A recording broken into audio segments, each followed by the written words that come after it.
When I think about our organization as a whole, I describe 2025 as the most transformational year in our organization's history. We shifted from a club to a professional organization. Calling yourself a trail club is just limiting the impact you can have in your community. It's more than just the trails. The trails are the mechanism through which you build that community, and it's the canvas upon which that community plays out. It's quality of life for our residents, it's workforce development, it's talent recruitment, it's economic development. We've worked closely with multiple land managers to create 175 miles of mountain bike accessible trail within just 30 minutes of downtown Chattanooga. We helped steward 100 miles of those trails. I think that buildup, that energy that existed was like, whoa. We can't just do this on volunteers alone. So our board president at the time, Mike, kind of made it his mission to find the funding source, develop a plan, and get a professional staff in, get us an executive director.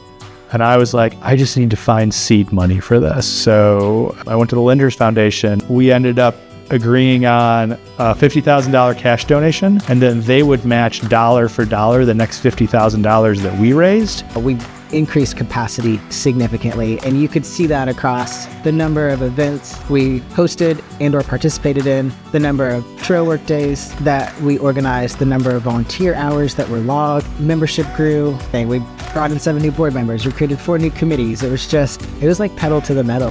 And I often don't think that people put that connection together, that these trails don't build themselves and that they don't maintain themselves. That as a community, we have to come together, as climbers, as runners, as hikers, as bikers, and really pitch in.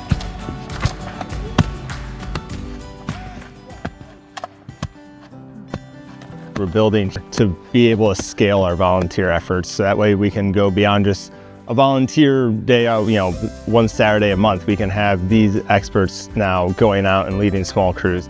We were intentional with picking people. It's like, who has already shown up? We know that they're committed, and where are they located, and what's their capability of leading crews. So we know we have people that are near Walden's or Raccoon or 5 Points. Like, they're going to be the trail boss for that area. So we have people that are going to be able to help out with the stuff that's closest to their front door.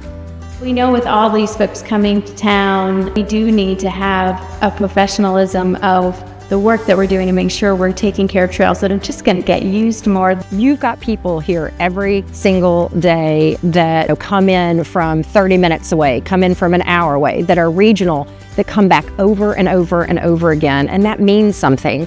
We can create better opportunities, that it's not just big events that make the difference in Chattanooga. It's these nonprofits that are doing all of this work to bring people in. If you'll notice the sign at the trailhead, it says Trail Survey. And that's for everybody. I'm not just trying to capture mountain bikers. Now, most of the information we're going to put out is going to be mountain bike specific, because that is what our organization focuses on. But we're capturing everybody right now. This idea is, how can we measure the value of our trails in dollars and cents? We're getting in a better space to tell the story, particularly having Sunshine in the role that they're in, but better telling the story of all the work that SORBA is doing behind the scenes that people might not know. We did go through a strategic planning process in 2025. So beyond looking deeply at our vision and our mission and our bylaws, we did some internal conversations about what do we need to be prioritizing. What I do see it doing in the future is building trust with our land managers, seen as a trusted partner, being invited to those meetings earlier on. I think that's worth the investment in strategic planning as an organization. We want to bring people here, but we also want to build community. We want people riding. We want kids riding their bikes. I'm a mom of a 7-year-old. As he gets older and I get older, I don't think we're going to want to do always the same things, and it's so valuable to have parks that can meet the needs that I might have. And the same thing for him, where he's feeling comfortable that he could challenge himself at different levels.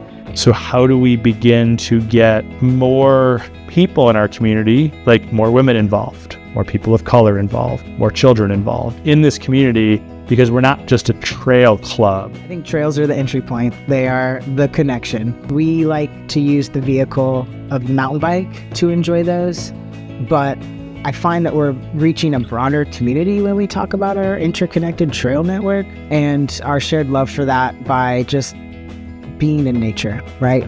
No matter the way that you prefer to experience it.